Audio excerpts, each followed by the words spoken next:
The Drunken Monks would like to issue a trigger warning for this week's episode. The subject matter discussed this week might be upsetting for some, and we would not like to needlessly cause harm to anyone. Should you, or someone you know within the Dutch Kingdom, feel the need to reach out, then you can get help at the following places. Stay safe, everyone.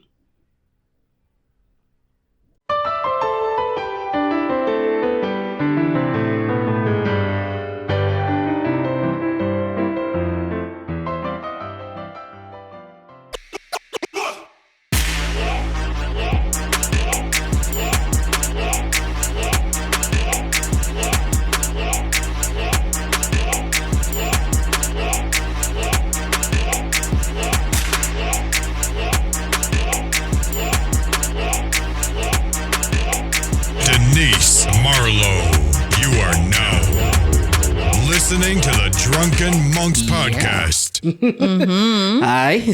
Hello. Hello. Whoa. Good evening. Hi. Good evening, Denise. Hi. How are you? How are you? Hi. I think that we're a little bit more subdued this week because last week was a good one, wasn't it? It got a little bit heated, I think. Yeah. It got heated, but also you got heated, but also the subject matter deserves to be heated. But anyway, laat dat maar los. Good evening, ladies and gentlemen. My name is Marla Brown. Denise Faber. And we are the Drunken Monks. Episode 2 for season 3. Looks like we're not a fad anymore. I guess so. I don't know. We're not a fad, man. Name one. A little bit of housekeeping, of course. Seems that our supporters were extremely pleased with how that we handled last week. And they're definitely happy with the new set. They are definitely happy with how, that they don't have to squint to see us anymore. And they're happy with a lot of other things. But yeah, man, things is good. And definitely had fun last week because, as you said, you got heated. It was fun to see you in your element. And I got heated? Yes, you got heated. It was man. heated. It was heated. I wasn't heated as you were heated, but it was good. It's good to see you get a little fire in the blood, man. You know what I mean? Speaking of fire in the blood, what are you drinking, sweetheart? What are you doing? Oh, today it's gonna be very easy, nice rosé Grenache Syrah mix or blend. Mm-hmm. Do you have any idea where it was from, or like from which? From France. From France. But I don't know which region. Which is always a problem, no? It's organic wine and it tastes really nice. Oh, word. Mm-hmm. All right, not too sweet, not too dry. It's a bit on the dry side, but that's what I like. Okay. All right, cool. We had a little get together by you here last week, and there was this rum that I fell in love with, Basileo Gran Viejo. Barcelo, there we go. I mean, yeah, that's what I'm on right now, but I won't stay on it, but I had a taste for it this evening, so it's more kind of I'm hoping that the drink will match how we go tonight, that we won't fling over tables and break glass and that type of thing. All right, let's see how it goes. Let me see how it goes. So we getting straight to it then, basically, right? Yes. All right. This week we have not a lot of news, but of the news that is there, I'm thinking that you and I can make some hay like of it. Okay. The first one, unfortunately, that I would have to bring up, and I'm always bad with names, so I'm hoping that you did a little bit of the note taking.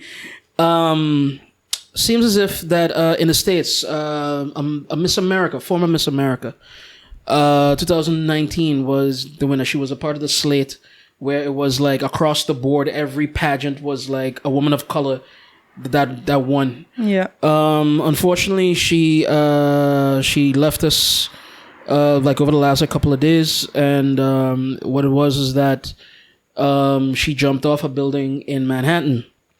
At least, again, that's what all signs are pointing to.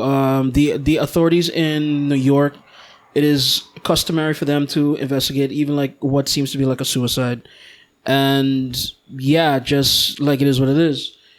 I find it interesting, obviously, for the fact that, at least in the regular lexicon, in the doen en laten van dinges, that you got somebody who easily has been successful, both in beauty, and she was a lawyer, and she was doing okay, and she was fighting a good fight. She was fighting for Prison reform. There we go. Right. And all of that, and 30 years old, looked like the world was all the way ahead of her.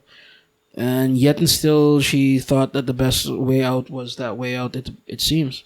And I'm thinking, that, obviously, I'll get to that like a little later.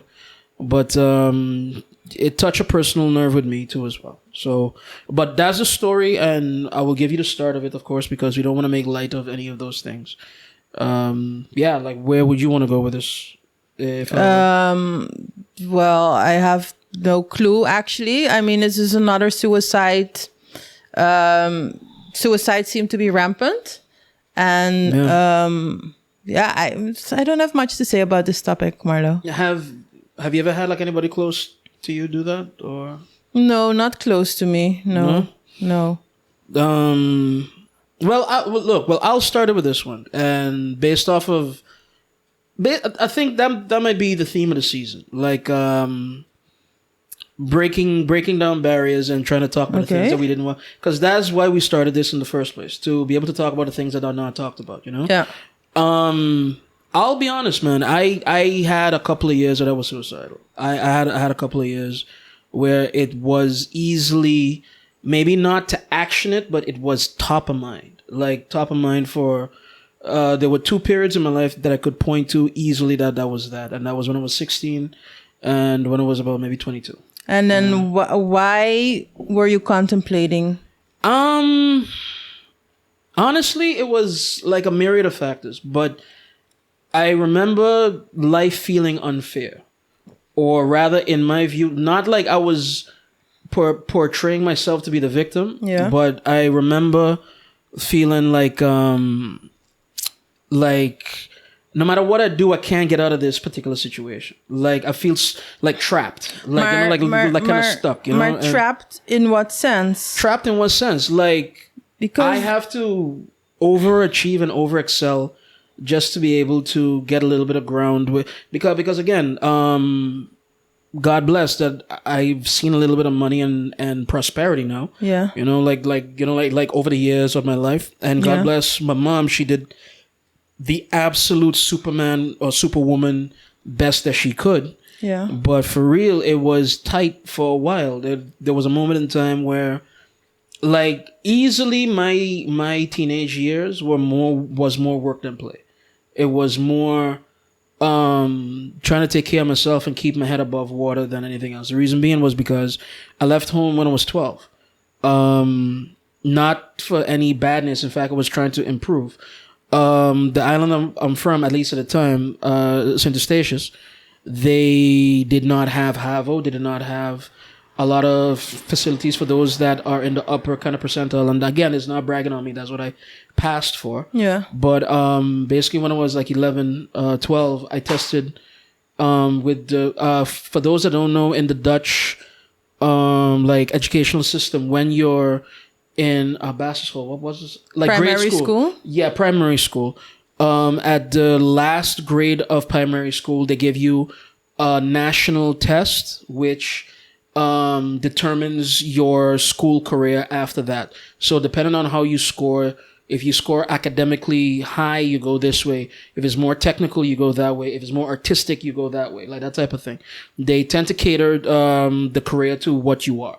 Yeah. And for what I tested high. I was what was called basically have a kind of aviola kind of kid. Yeah. But Stacia being the place that it was, they didn't have it. Yeah. So I had to leave. Like if I wanted to pursue it, I had to leave home.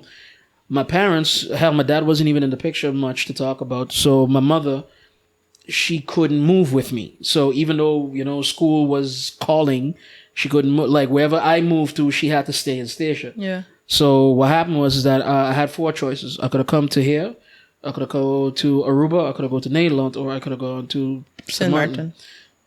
Socially speaking, and for like support-wise and all of that, Sint Maarten was the obvious choice.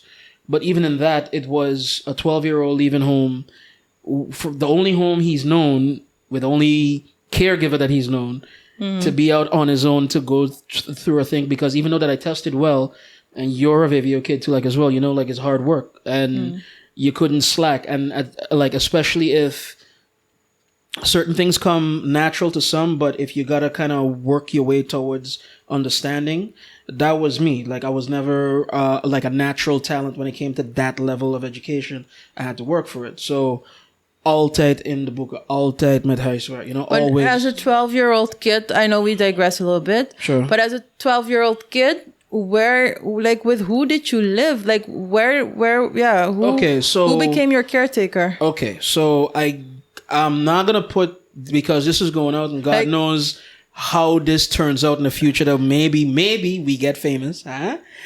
But I'm not gonna put the caregiver that I had on blast. Those that know me know who it is. Oh, but you were sent like to a family member or I was a friend sent to, or let's call him a family member. Okay. Let's call it a family member, but I was kicked out by that family member. At 12? Let's call it 13.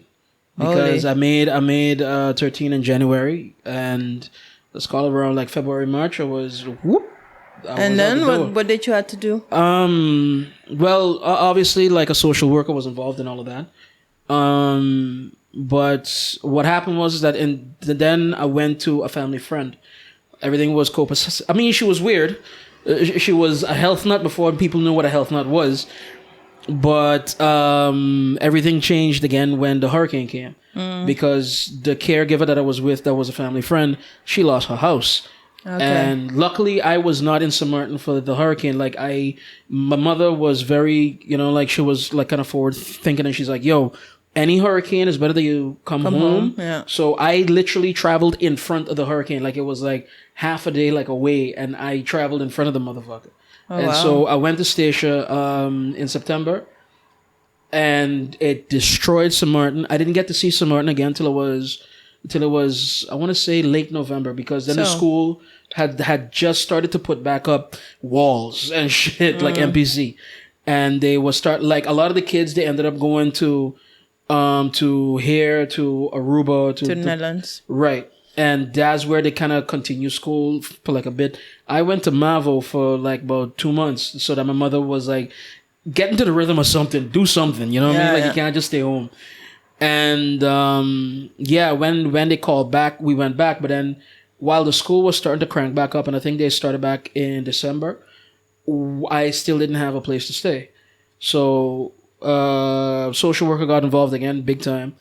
Was able to go to this particular family. It still ended up not quite as good as it was. And then out of the blue, and this is why, while I might have a bit of a like a against Nederland, like individual Dutch people, as long as you're cool, like I'm cool.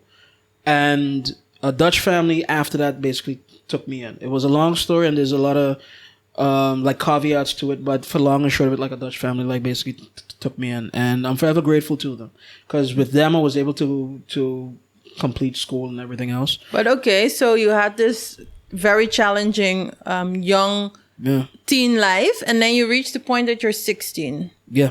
Then what you were already explaining, like you really had to work, you really had to struggle, or I don't know if you struggle, but how, like at 16 you started contemplating suicide. Maar how does a 16-year-old know about suicide eigenlijk? I mean, especially in those days. I mean, I wasn't full on crazy in the media. Like it wasn't like there's this Netflix series that I got mad at like about a year or two back, where they said that it was glorifying suicide. Somebody tell me what the name is in the comments or whatever. But 5 Reasons Why, I think, or some shit like that. And but it was in the media for me. A lot of the media that I was consuming, I understood what. And that was the thing, like in like a lot of the movies I watched and like a lot of the series I watched, it was always alluded to. Like it was like you never saw nobody ever saw the full blown bang or like the hanging man or whatever the hell, but it was always alluded to. Yeah. And in that, combined with like I was a bit of a rockhead too, like as well. So there was a moral panic about Marilyn Manson and all that shit like back in the day, but there was some subject matter that they were bringing up, and you got friends, you talk about it, you go this and that, whatnot. So you hear stories, anecdotes within the community. Not often, but you do. And in that, it was like it started to become like, yeah, I could do this, and I could do this if I want to. And it wasn't so much a want as a morbid kind of a curiosity. You know what I mean? And, the morbid curiosity is to me something completely different than my life is very hard at the moment. I don't see a solution. I don't see it getting easier. I'm getting tired. Right. So curiosity, and then moving towards more concrete. Not concrete, but that you start thinking about it more. That's a whole different world. I find. But I was thinking about it more. Like there was a point in time when this is where I could never tell anybody what to do, but I do agree with the whole thing of hang on one more day. St. Maarten didn't get sweet to me until the end of that period. When I got through that period, everything turned around. Like the friendships blossomed, and I blossomed with my surroundings, and certain friendships like Nat and Jen and all of them, they kind of got built into the framework of what I was kind of becoming. And up until that point, I felt utterly alone, even with the family taking me in, and even though that I had friends that I've built up a network of one and so, but I felt like my experience was completely my own, and to live in my head was anger all the time. Anger and sadness and But if I listen to this, I wonder if we as a society are not raising our children well and not preparing our children well. That's what I legit am wondering, because isn't it teenager eigen? So isn't it typical teenagery to feel anger, to struggle with anger issues? Like you're angry for no reason. You know, I had a good life, but I was angry at the whole fucking world. I don't even know why. I think you're still angry now. But I mean, isn't it like, do we need to prepare our kids better to know from you're gonna feel sad, you're gonna feel alone, you're gonna struggle, it's gonna be hard. Life freaking sucks sometimes. But you need those sucky days to have the highs and to have the nice days. So is it gewoon a lack of a lack of understanding how the world works and how life works? I won't tell you no bullshit. And I guess I'll always talk about my kids because they are part of my life. But I'm doing, like, me and my wife are doing our absolute best to try to give that full spectrum that you're talking about to our daughter. We don't know what the fuck we're doing. There's no handbook for this, and at least none that we found. And there's nobody that could guide us in this, because I get, like, for me, what my experience is that West Indian living is very low on affection. Is high on sexual energy when it comes to like peers. It is high on, let's call it like football cheering, you know, like when we're all like a part of a group, when we all kind of bacchanal. But in individual intimacy between friends or lovers or parents and sibling, that seems to be low. You know what I mean? And the first thing that me and my wife are trying to do is as a result, because she's a highly affectionate person. I'm a highly affectionate person. So the kid gets hugs and kisses all the time if she wants. If she's not, cool, we leave her be too as well. Yeah. But the other thing that we try to do, and I'll be honest, doing that in this day and age, even now, is still hard. Allowing her to feel what she feels. So not telling her to stop crying, not telling her to not be angry and not throw a tantrum, not telling her to do this. She's still 3, so it's hard to get through in logic, but you're doing the best that you can, and God bless. My wife is a lot stronger than this than I am. But, sorry. Allowing her to be angry, but showing her that there's a way to channel it. Allowing her to be sad, but showing her a way to channel it. And not just have a tantrum, throw yourself on the ground, and then have that be done.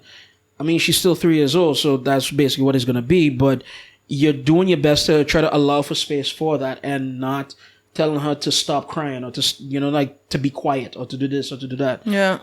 I don't know what's going to happen with that. This is as much as an experiment as anything else. And me and my wife, we're trying to do our best to live according to our morals and like guides. But yeah, I do agree with you that we're not preparing our kids for anything of that kind of sort at all. Not even the fun stuff. Like, I find that one lesson that was lost somewhere in the prosperity of how my time is now. Yeah. Is the pleasure of a hard day's work. Like a good hard day's work. Yeah, I agree. Used to get mad at my mother for putting me to clean the house and them type of things. Like, cause you're like 10, all you want to do is just run game and like go about your business. My mother would put me to clean my room, my bathroom, a part of the porch, the yard, man, by the time I'm done, I feel like I'm done. But the end of the day, so everything has gone, and you're sweaty, and you take that shower, and you sit down in your clean sheets, or you lie down in your clean sheets, and you have that fan hit you. You got a little cup of tea going in the thing, and there's a runner's high. That's as best as I could explain it. That comes over you after like a hard day's work, and if you do the job well, that has been lost to some time now too. Like as well as what I feel, I have hell to get my son to understand that. I have hell to get like younger peers to understand that. If you put your back into it, you're gonna get something up. Put your back in it. Put your back in it. Okay. But I agree. But while I listen to your talk and while I look around and see young people taking their lives, I went to read up a little bit on it because I don't know suicide. I know it from the media and from anecdotes. Now, as I guess I get older, I know people who know people actually. So I don't know anybody personally, but in my vriendenkring, but I know a lot of people have experienced suicide close to them. And I was reading, and what I thought was very interesting. This is from the World Health Organization, right? And it says who is at risk. While the link between suicide and mental disorders, in particular depression and alcohol use disorders, is well established in high-income countries, many suicides happen impulsively in moments of crisis with a breakdown in ability to deal with life stresses, such as financial problem, relationship breakup, or chronic pain and illness. And I thought it was interesting. For me, it was interesting because usually how we talk about suicide is indeed the person is mentally ill. But if you look around you, it is indeed what I said. People are ill prepared to deal with life. And now it sounds like, oh yeah, but somebody just needs to show you the ropes. I know it's a little bit more complicated than that. But if it says like it's an impulsive, almost impulsive thing, like things are getting hard, I don't know how to deal, anxiety, and that's what you also see. Younger people are dealing with way more anxiety than we, and we are dealing with way more anxiety than our parents. So it's getting worse. No, and if we do not give the kids the tools, then I think you're gonna see more and more suicides. No, so but I love how that was described. That is an impulsive thing. The one thing that I've always had, and it's a little bit true character, a little bit true kind of nurture as well. There's always a way. Like there's always, I've been the bottom of the barrel of a couple of times in my life where, for whatever reason, there's no uitweg, right? Or at least none I could see at that moment. Dude, I have been taught by Bugs Bunny, by my mother, by Bus, by certain people that I look up to growing up or whatnot. So, but if you just sit, you don't panic. I call it, don't push the panic button. Like things getting hot, like the ship is about to blow and everything is about to. But if you sit, you think it through.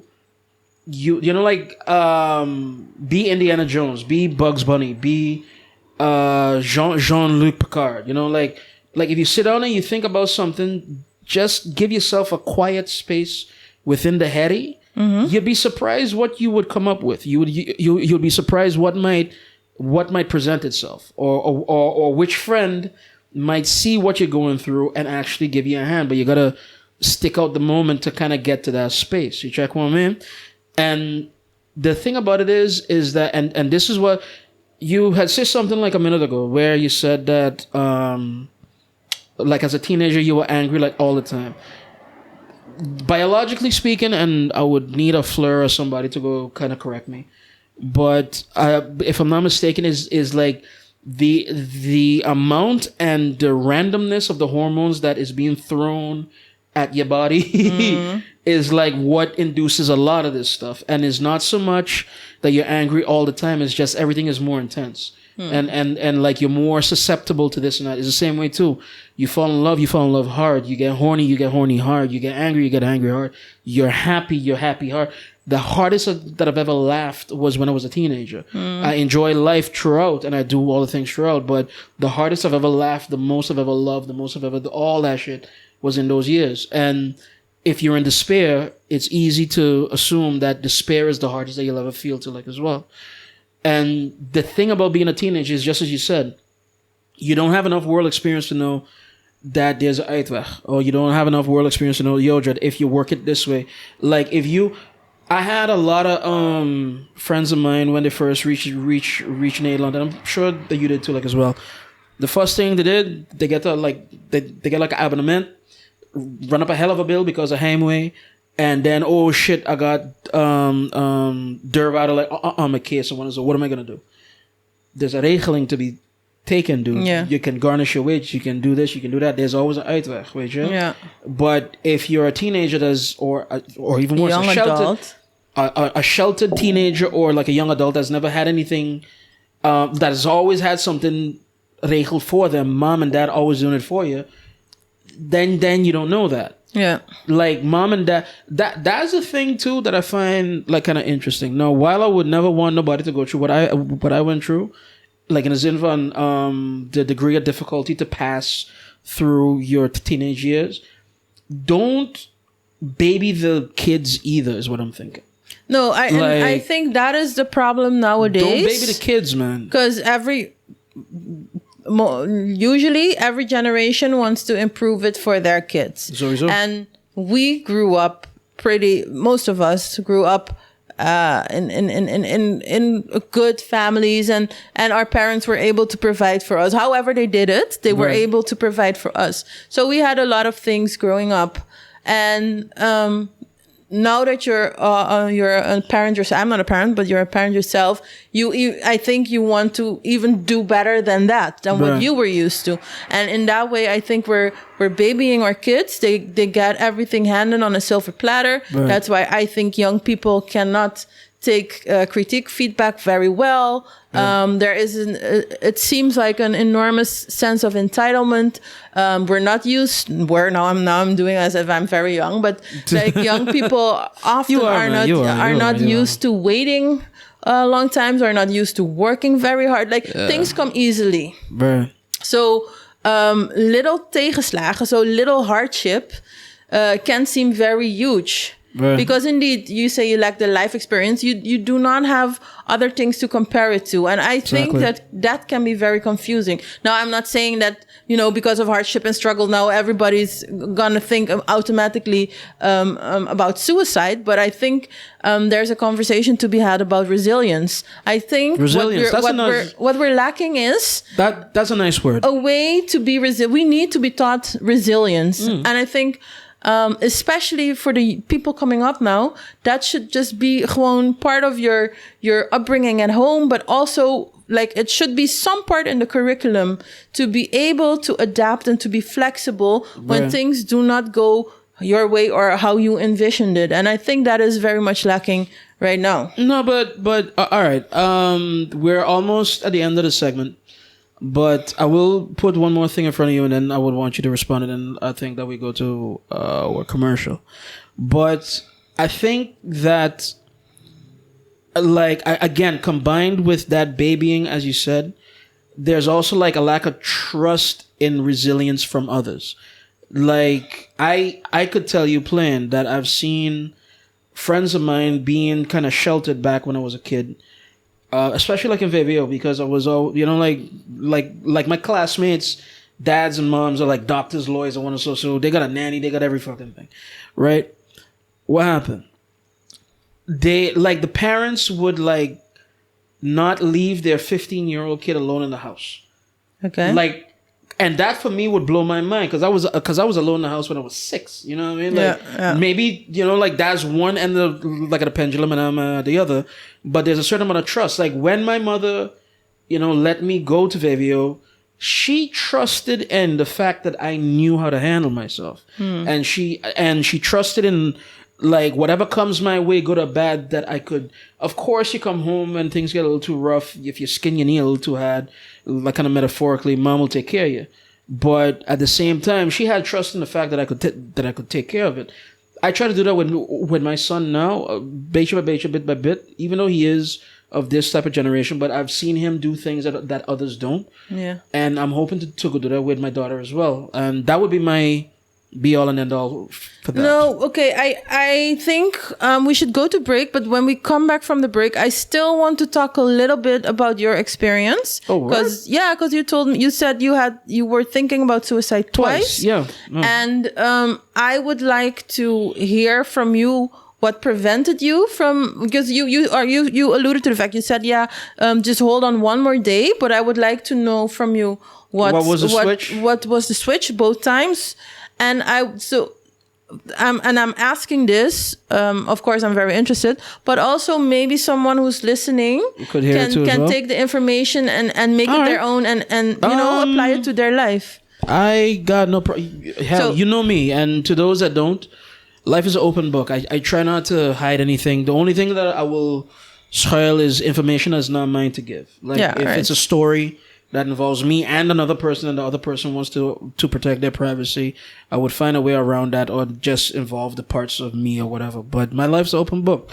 I don't mind, and even my sins, because trust, I got a lot. I got a lot of sins and regrets that I would want people to learn from too, as well, But all right, so let's go for a quick cocktail refreshing break. Well, yeah, Marlo was like on his praatstoel. He hardly ever drink. There you go. But let's go, and we'll be right back. We will be right back, folks.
Ask for the Whiskey Sour at your favorite bar.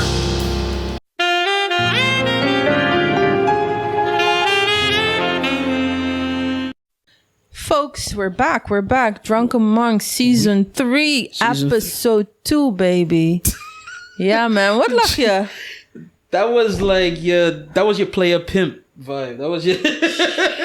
Those days are long gone. I don't even know what you're... Episode 2, baby. Yo, Dred, that was dope. That was dope. For more of that special something, call 1-800-55 Hot Mama. Nee. Voor ons is het 0906 of 0909. Oh, whatever. SMS hot aan. No, but in all seriousness. Cheers. We're on the same drinks. Cheers, man. It's a serious subject. No? It's not a serious subject? No, it is, but I think before you get into it, then I would say this much to as well.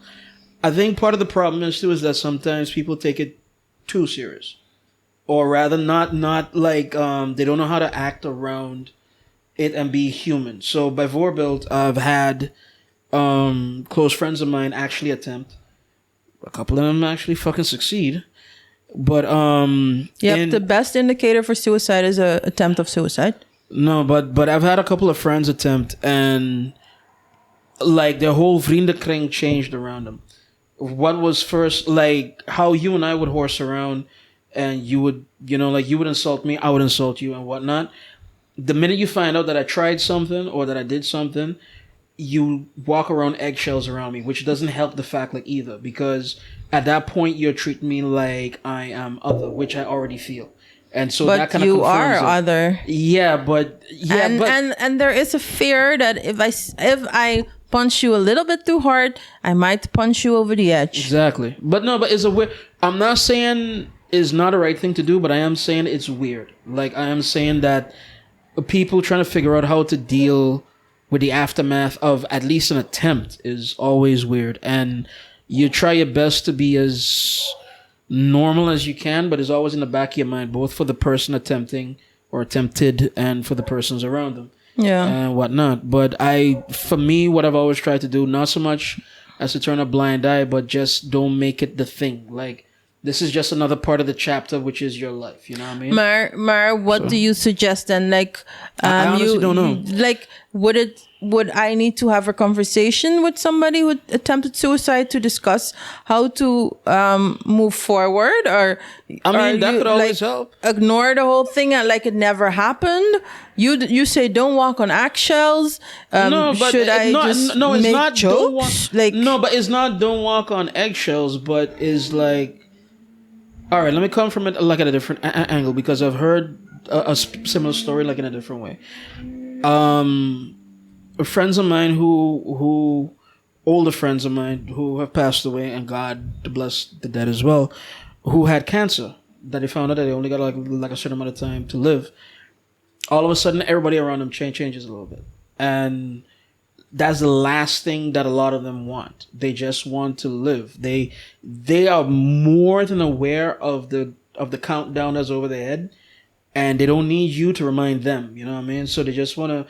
A lot of times they just kind of want to like live life, and you could talk about it. You could, you could be sensitive towards a fact, but you don't have to be overly sensitive. And overly sensitive means that by Voorbeeld, if I am having that sickness, but I can pour my own water, I can go to the bathroom, I can do this.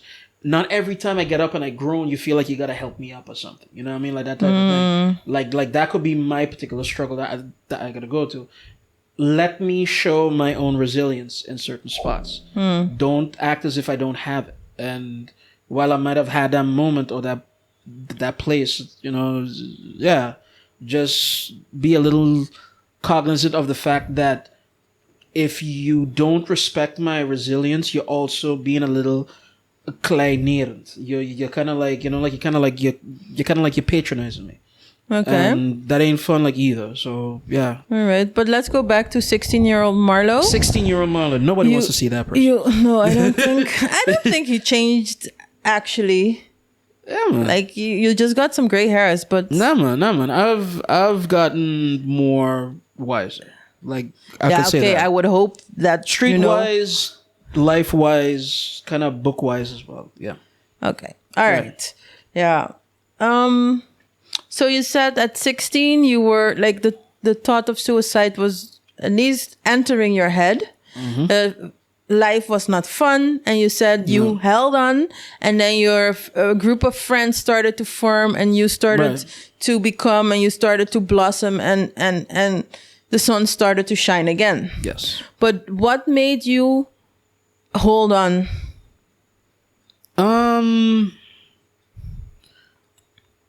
At 16, easily the idea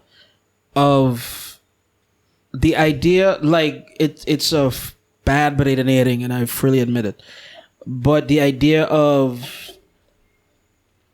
suicide is linked to the mentally weaker, and I might have been mad, but I also had a hell of an ego, and I thought that I was mentally superior to a lot that was around me. And I thought that, and that combined with the stigma of mental illness within the West Indian community, within Black people, that I ain't gonna go out and like no punk. Like, I ain't gonna be beaten by this.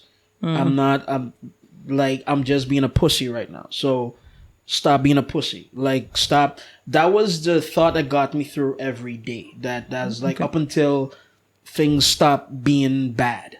And then, right, like, you know, and I wasn't looking for the stop being bad. I was kind of comfortable in my, like, kind of comfortable in the fucking misery. But then what happened is that things have started to kind of turn around. Like, you got older, girls, whether you want to or not, are interested, like, in you. You start to see light at the end of the tunnel for your school. You know, you're older, so you got a lot more kind of privileges. You can, you know, like, when, like, you're 18, you first, like, get a car and that type of shit. And, like, things started to come around. Things have started to be fun. And it was a beautiful time where my gaming friends really started to like coalesce and become a group. A lot of different interests and new books and new ideas and interesting teachers, and all of that shit started to kind of gel at the same time. It wasn't no one thing that I could point to, although there was one conversation I could point to. There was one conversation that had me, that was like, I was glad I had this conversation that allowed me to kind of see it through as well. Okay. And what had happened was that, again, toevallig, like, you met her recently, but it was the start of the friendship between me and Jen. Jen and I, up until that point, we couldn't stand each other. Like, up until that point, I was like the arrogant nerd asshole, and she was the popular girl asshole, and like in like each other's view. Yeah. And I always thought that, and worse, because she's white. So I always thought that she was privileged and spoiled, and, you know, all of this. And she always thought that I was angry for no reason because I'm black. You know what I mean? Yeah. But then what happened? As fate would have it, she moved right next to me. Like, I'm not even playing. Like, literally the house next to me. And I'm not going to talk her business on this particular platform, but it turns out that she had a lot of struggles too. Like she had, and we were in the same class for like a lot of years. And while, let's call it like a frenemy type of a situation, we had her going for like a long time. But then all of a sudden, you know, little moments in school, and then she moved next to me. Like the barriers broke down, and she and I had a hell of a conversation on my porch, this regular Thursday or whatever the fuck. And it wasn't no hi and how are you and how's school. No, we were both miserable. We were both going through something. We both had a chip on our shoulder. We both felt misunderstood, and we both kind of understood each other in that lane. Like, nobody gets what, because her particular drama was kind of outside regular, like, high school things as well. So me with my struggle with how I was going, and she with her thing, even though it was from two different angles, there was common ground and solace. And she didn't bullshit me, and I didn't bullshit her. Like, we opened up to each other. I don't know who did what first, but it ended up that conversation was like the foundation for like a lifelong fucking friendship. And out of that, it, like, that was one of the things I'm like, you know what? It ain't that bad. Maar okay. So you found company in misery. Yeah. Misery likes company. Basically. But did you tell at 16? Did you tell anybody about suicidal thoughts? Nah. Would that have helped? Maybe. I mean, I think probably because of one thing that I ascribe to in life. If you keep it within, it gets stronger. So just to give like an example, I tell my wife about every woman I find attractive, whether or not that it's a problem or not or whatever. So, because if I keep it in, it'll brew, if that makes any sense. Like, I'll keep running the fantasy over and over and over, like, in my head. If I talk it out, if I speak life to it, then it doesn't have a hold over me. This is how I see life. And so I feel like if you talk about the thing that's bothering you as well, once you say it, it's not as big out in the world as it is in your head.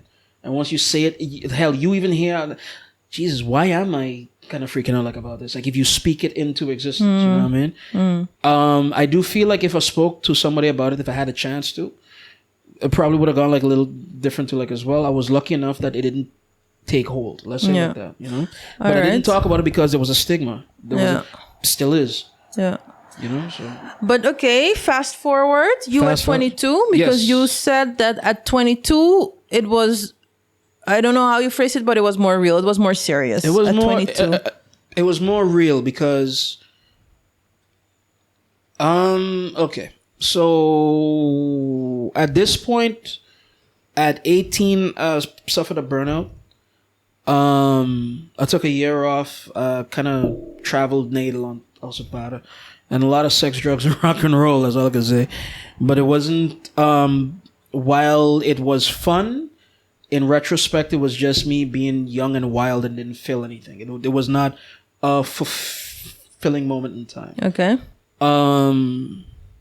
With my friends and with the circle that I'd built around me, at that point, I'd met my baby mama, I believe, as well. And things were okay, but they weren't. Okay. So for me, for example, the whole thing about going to Sint Maarten, the whole thing about graduating, going to Nederland is for, quote unquote, like what was told unto us is to get a better life, is to improve your circumstances so that you could, get secure, you could do this, you could do that, and whatnot. So, but there were also things that was told to me with that. There were also things like, justice always comes through the law, or the law knows no bias. And and it was right around that time is when I got like that obnoxious college years, like eye-opening, zeg maar. Like you start to read just a little bit of philosophy, you start to read just a little bit of sociology, a little bit of history, and then that fucking Dunner cunning effect. Like, like you're at the top of the hill, but you don't know that you don't know shit. Yeah. That was at that top. But that top of like, like that knowledge actually did me a disservice because I felt like this whole shit was for naught. I felt like all of society was a lie. I felt like we're all doing this for bullshit. Like I felt like everything was bullshit. I felt that the reason why I'm going to school is bullshit. The reason why... Were you not just high? I wanted to say yes, but I was more drunk than high at that point. So... All right. No, like my drug of choice has always been this. I won't tell no lie. I've done some things. You can't be a dancehall DJ and not be around some shit. You know what I mean? But I just felt like all of this was just one big lie. Okay. And if it's a big lie, then is my life a lie? And if my life is a lie, then what the hell am I working for? And what the hell am I working for? Then what the fuck did I do with 20 years of my life? And where the fuck am I going? Like you were in some shit. Like yeah, like existential crisis. That's what it was. Yeah, at 22. Yeah, like I didn't even reach that point yet. I'm knocking off 40, man. No, but I just started to. Like, for me, internally, the blocks came tumbling down. The glass broke on the social contracts. Like, the social contracts to me were like the bigger lies to me. And hence why all of this. Because from that moment, I've always been curious, but from that moment on, I've always been like, if this is a lie, then what's the truth? You know what I mean? Like, or if, like in my mind, is not quite what fits or not, is like represents 10% of what life is. Where's the other 90? You know what I mean? And hence me asking questions. It always turns back to sex with me, but that to me is where a lot of it comes from too, like as well. Like why people do what they do. Why are we the way that we are? You know what I mean? And for me at that moment, not only did I not have answers, I had nobody to give me answers at the time. But were you even talking? Because you had nobody to give you answers. But if you're not telling, I was and crying asking, a lot. Like, I was crying a lot. Like tears? Like tears. Like we would get drunk and I would start crying. Going in front of your friends? Yeah, because and out of that came the conversations. And I can't tell you no lie. Like at that moment, because God bless me and my best friend Bus. We were able, because we all had something going on like at that point. And the one thing that me and Buzz did well was that we built a little bit of a nucleus between us so that all of our nasta, there's a safe space before we even knew what the word was. You can come by us, We'll drink, we'll watch something interesting, Bus will cook, and we'll talk about life, and we'll enjoy, and we'll laugh, and we'll do all the shit. And it was a bit of a like halfway between a halfway house, a community center, a rehabilitation center, and just like a social club. And for me and Bus, we call it one thing, Weimerstraat, like, because that was the name of the street that we were on. Yeah, but like it wasn't just me. We had a whole like vriendenkring. We would reach by Bus because it was his apartment. Him, like, and his girlfriend. Hey, Ellie said. We would reach by them Friday afternoon, just when school, like the minute school done, first tram, first bus, first train, gone. Reach by them, man, and Bus would already like have started the party like a little bit. He done work at 4:00, so by the time he reached 5, he done got like a bottle of whiskey or two there, a couple of beers. He done start to cook already. The kitchen done kind of smelling up already. He comes from like the Indonesian thought of like hospitality and whatnot. And there's the moet je groot koken, and like you gotta cook big. You gotta like embrace everybody and just as one big fat family, right? Okay. So Bus is cooking. I'm hosting whoever that like is coming in. And Bus always has like a weird movie to watch or something weird to watch that'll spark a conversation. And in sparking the conversation, you drink a little, the tears come or like the anger comes or whatever, and then we work through that throughout the rest of the fucking night. But okay, like that was what that was. So at 22, you had an existential crisis. Yep. Everything was one big lie. So where does it start or stop, or what does it mean? And everything is for naught and all that kind of thing. You were kind of in a rut, and your baby mama was trying to be there for you. Yeah, she was. She was for all of the faults and things that she and I gave each other. In that moment, she was definitely trying to. She thought that all I needed was like kind of cheering up, even though she herself dealt with the depression and all that type of shit too, like as well. And but I should have gotten help. I freely admit I should have gotten help, and I never did because again I come back to what that stigma was way back in the day, and even now. No, yeah. Like it is hard to explain that you feel the way you feel because it's seen as weakness. There's a lot of things that are perceived as weakness that could be taken advantage of or could be, like used against you or whatever have you. And so thusly, instead of giving it out there, and especially ridicule too, like as well. But what was the feeling? What was the feeling with me? Yeah. Easily ridicule. I don't want to be ridiculed. I don't want to bring shame to my mother. I don't want to bring shame to my family. I don't want to bring, shame to my own name. I'm trying to build myself up to be something. I mean, I might not be the best thing in the world, but I got a little bit of an ego and a little bit of a self-image, and I want to try to maintain that and whatnot. And worse, men don't do that. Let the women be like emotional.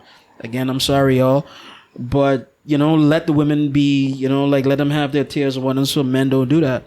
And for me, it was, as smart as I was fucking unwise to what it was at the time. And it's only through that experience, along with subsequent others of my friends and all of that, I became very respectful of the idea and the thought of depression. I did not think after that people could just snap out of it. I did not think... But were you depressed at that time? I think I was. Okay. I genuinely think I was. Certain things resonated with me that kind of, oh yeah, this is depression. Yeah. Like there was this one, you crack on me all the time for it, but there was this one anime series, I swear to God, this thing, the Saved my life? I wouldn't say saved my life, but definitely gave me a new perspective. Okay. It easily deals with what depression and self-loathing and an inability to connect with a human being looks like. And for it to come out of a medium that I love because of just the dopamine hit of, oh, look, cool action shit and that type of thing. It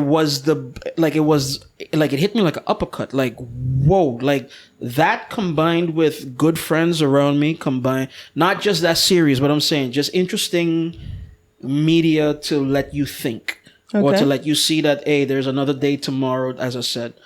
And then to have good people around you with no judgment, no holding you like, yo, Dread, that they don't think you're too soft, so they'll punch you like every now and again. They don't think you're too hard, they are going to hug you when you need the hug. And that's what we had at that Weimar business. And it was like all of that, because it was kind of like a symbiosis as well. While they hugged me, I hugged them. Yeah. And in hugging them, everybody had a moment. Like everybody had a bad day that they needed the hug as well, and we all basically looked out for like each other.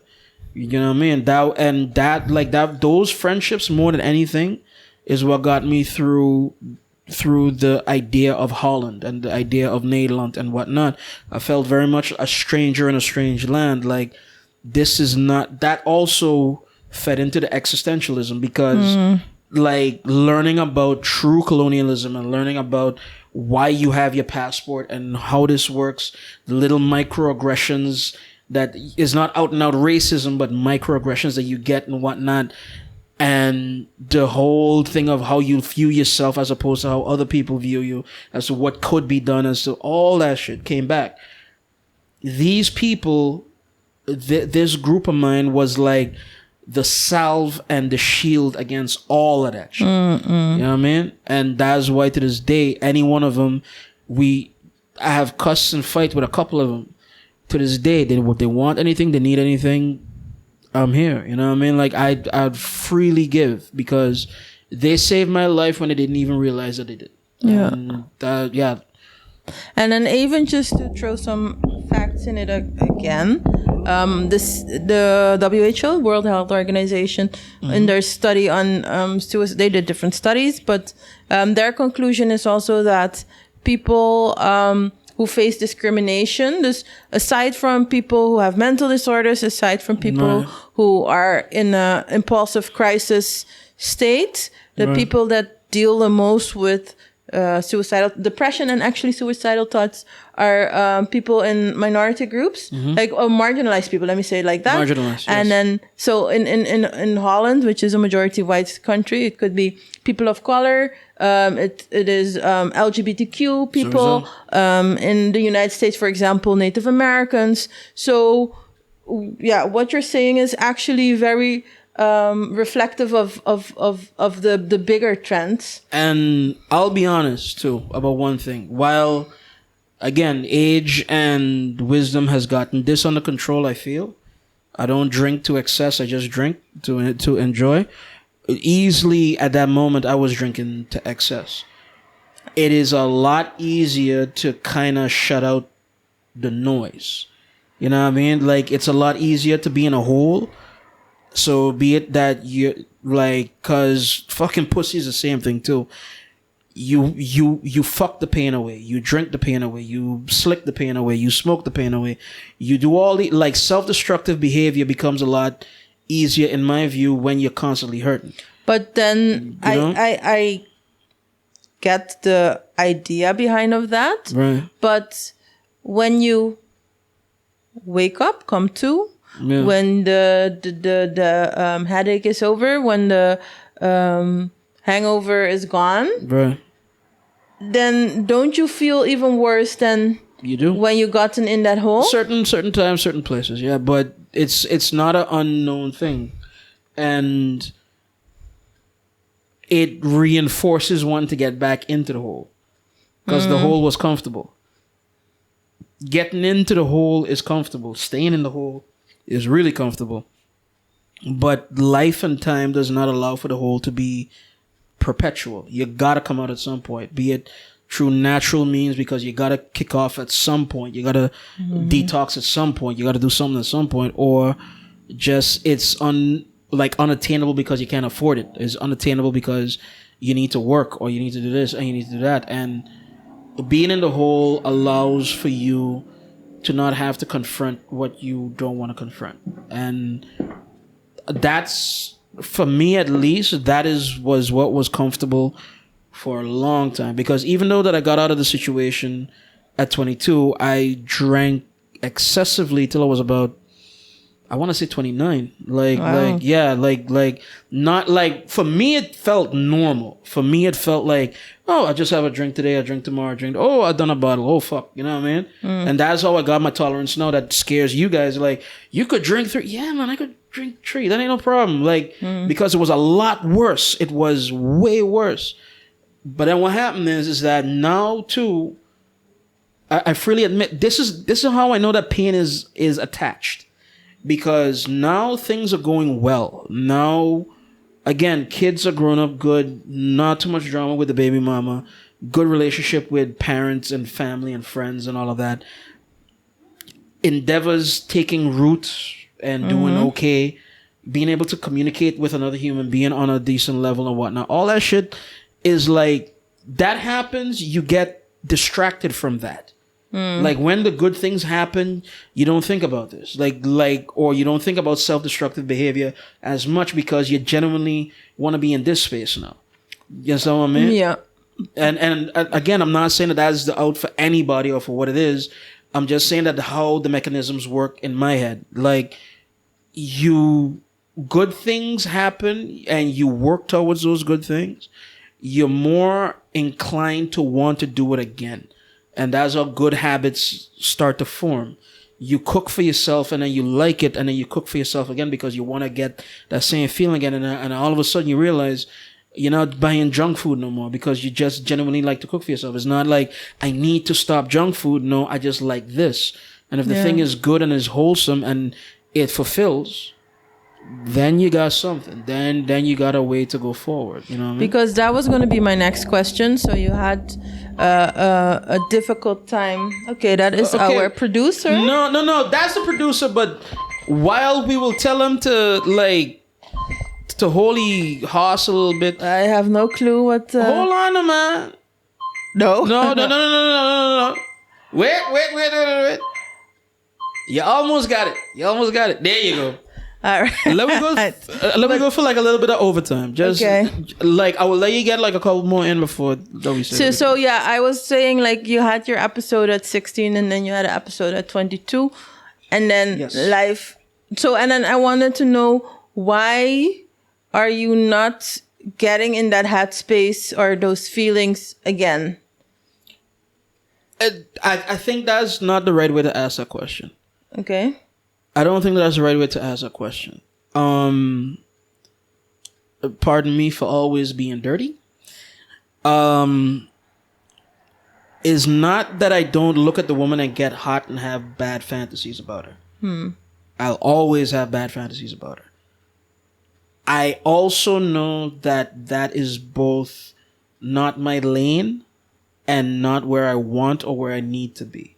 While it might look interesting and I want to flirt with it, at the same time, it being the metaphor of death and all of that, I realize that I want to be married. I don't want to give up the marriage that I got for just a flirtation with what might be out there.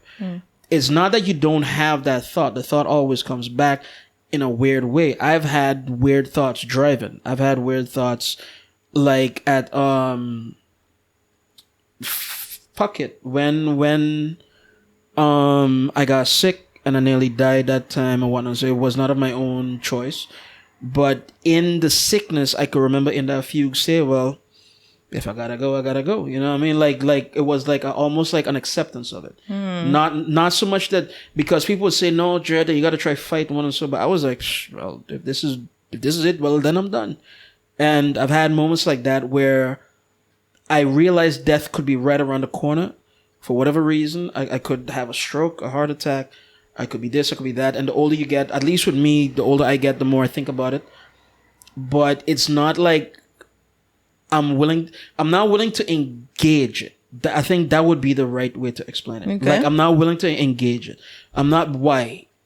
I want to see, for as best as I can, how all this plays out. I want to see my son and my daughter successful. I want to see me and my wife get to old age. I want to see all of my friends get to the end of their road and be like, you're like now one of the chief justices of like this and that because you got your lawyer's degree. like Bus being like a captain of industry and being a big man or whatever. I want to see how all this plays out. For me, Marla Brown, the story is more interesting than anything else. And the story, like death impedes the story. So I want to see what the story is. Okay. And as long as I got time, I'll try to embrace it. So in this case, curiosity didn't kill the cat. But in all seriousness, if I listen to both what got you through 16 and through 22 is friends. Well, it's, I think, like for me as an outsider, it is about connection. You needed that connection. You needed that vangnet and you needed that support. I can confirm that with you. Both times I felt utterly alone. Yeah. Like, even though I had people around me, even though I had, laughs around me and good times and vibes around me, I felt like I was the only one in my headspace. Like, I felt like there was nobody else that understood.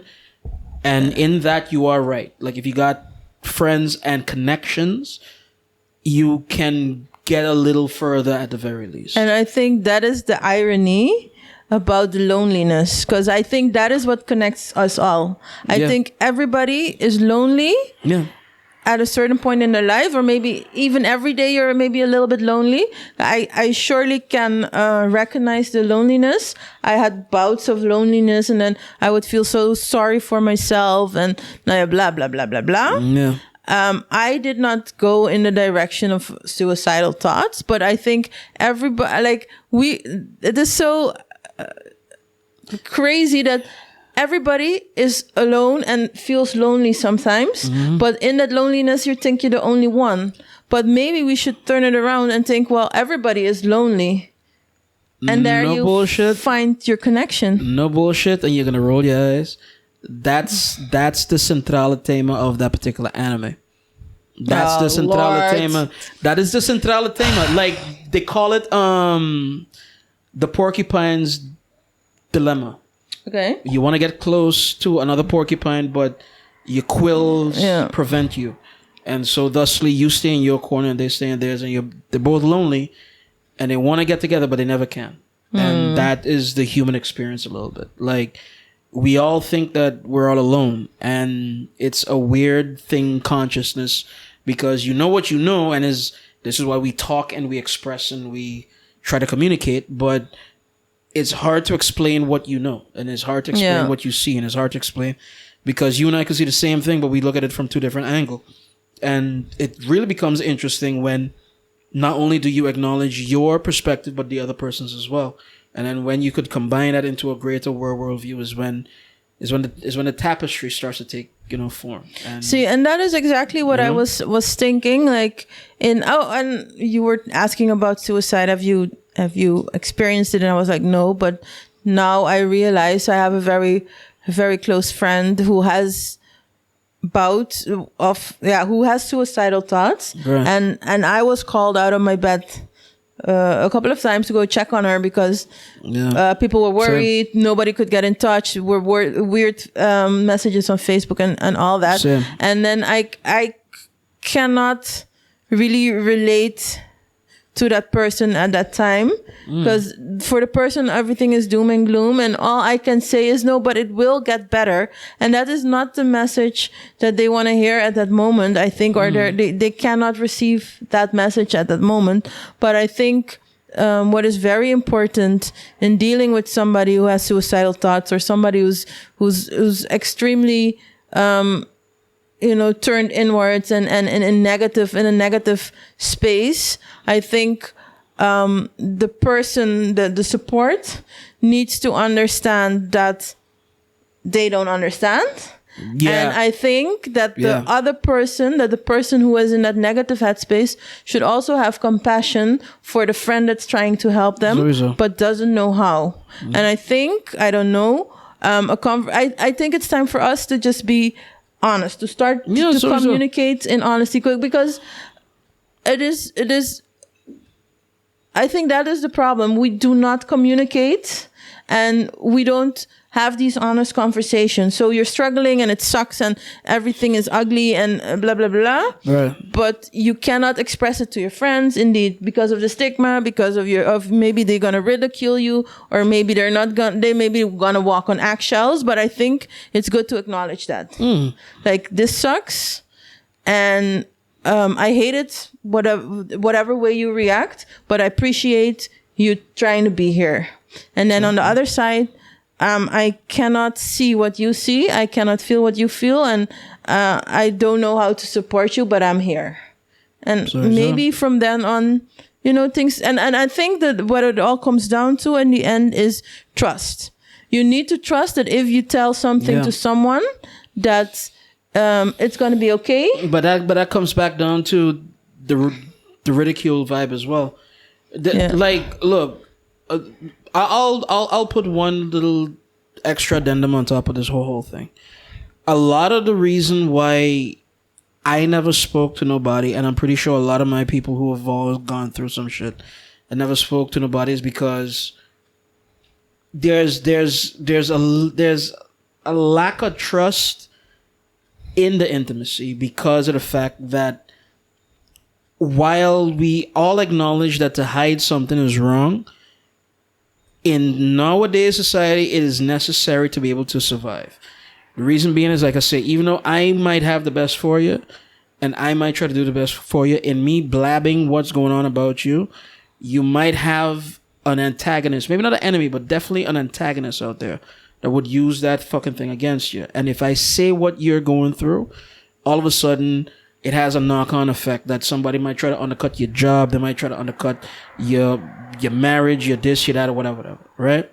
And so thusly, in that space, a lot of folks don't try to talk about it because they genuinely feel, the world is going to end with this. Like, if I explain this, the world is going to end. Like, whatever I've built, whatever I've accumulated, whatever my parents accumulated, whatever the fuck, it ends here if I explain this. Like, there's no coming back from this. The problem is that, and it's hard to also explain to the person that's going through whatever that they are, there's always a way to build back. There's always a way to, hell, you've heard stories.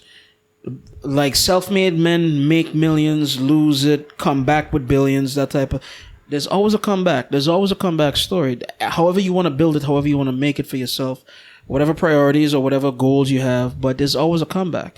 And in that space, that is the bedreigende, like essence, because the little voice or whatever is talking to you at that moment about, just end it all and be done with it. It doesn't believe in the comeback. It tries to hide the comeback from you. It clouds your mind and your sight to the comeback, and the comeback is always there. The good friends are usually the ones that let you see that. The good friends are the one, you of yourself are not usually built to see that of your own. This is why therapy is so important, like, as well, because you go to a professional to let you see that there's a comeback, there is a tomorrow, there is agency, there is hope, there is all of that shit.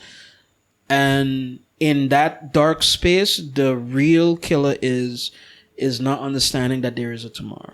And to just round it off, you say there is a comeback. There's always a comeback. There's always a comeback. And I think what is also important to realize is that for the comeback, you're gonna need other people. You cannot build yourself up all by... I know sometimes we arrogantly think, but you need that one person to open a door for you, or if one person to hold your purse, whatever, hold your earrings, I don't know what. But so with saying that, I want to say, just, you need to have some trust as well. You need to pick, in difficult situation, you cannot trust any and everybody, I understand, but you need to trust someone. And then you can have, what you said, you can have to come back and, I'm not going to say everything's going to be honky-dory. Nah. It will take hard work, and it's work every day. But, you'll be able to rise like a phoenix. So. And guys, this one was a little bit more serious. This one was, because we like jokes, we like to hee ha ha and all the time. But, be kind to each other. Like, I can't stress this enough. Be kind to each other, because you'll be surprised what kind words do to the other person. Be open to each other. Give the space to be able to speak. This is what we're trying to do. We're trying to start a conversation like at all times. And definitely, just have a little, like you called it last week, have a little bit of hope. Just, hope is for when there is none. Hope is for when it doesn't look right. Hope is for when everything is lost and whatnot. You still got hope, you know what I mean? In that, anybody going through something, reach out to somebody. Anybody going through something, don't feel ashamed. There is nothing to be ashamed about. There is nothing to feel bad about. And definitely there are people in your camp that will never hold it against you, that will never throw it in your face, that will never look at you as if you're lesser. Just make sure that you reach out to somebody if you're going through something, even if it's just to talk for just a couple of minutes or whatnot or so. And at all times, if you can, get help. Like, for real, for real. And just on a final note, Marlo says, reach out to somebody, and there's always somebody. If there's nobody, you can always send us a private message, whatever. I like to talk too much. Fuck it. Well, harass Marlo. No, but in all seriousness, reach out, speak out, and man. Just believe in tomorrow. Hey, yo, rest in peace to Raul. My man, he did the exact same thing at the beginning of the year. So I hope he's in a better place right now. And that's it. Hey guys, that was us. I mean, it was less fun, I guess. But maybe more kind of meaningful, but less fun. D, thank you for the space, man. Well, thank you for your honesty, and these are important conversations to be had. Yeah, man, and I sure. hope that everybody has that friend or that cousin or that whatever teacher where you can feel safe to talk about these very personal and vulnerable things. But that is also, that's also life. So. Guys, we have come to the end. Our producer's looking at us mad and ringing a bell, even though it's silent this time. I've been Marlo Brown. That is. Well, you are Marlo Brown. This is the show. I've been Marlo Brown. Sorry, I'm Denise. I will always be Denise. Denise Faber. Fine, Marlo Brown, Denise Faber. Signing off. Deuces. Peace, guys.